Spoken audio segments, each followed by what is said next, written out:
OK, jdeme zpátky, jdem na to.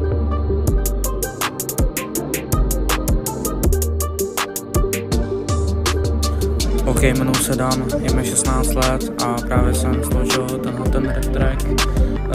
Hrál jsem vždycky, když jsem byl Kafka, tak jsem hrál Warcraft 3, nic jiného jsem nehrál a pak jsem hrál Fortnite.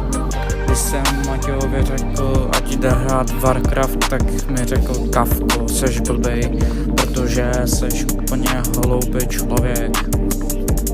A já mu říkám, kámo, ale však je to dobrá hra ten Warcraft, však si ho zahraj. A on řekl, no tak to vůbec, to je picovina. A proto skládám tuhletu songu, protože nemám texty, ale ještě, že mě zachránil Matěj, jinak bych nesložil tuhle songu.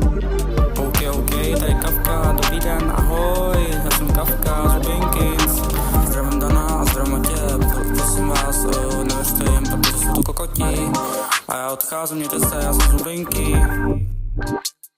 A vydal jsem 2-3 alba, jmenuje se to Daniel Kafka La Zubinkins. Doufám lidi, že jste si to užili, to album. Plánuji ještě letos udělat možná 2 alba. Přeju vám prostě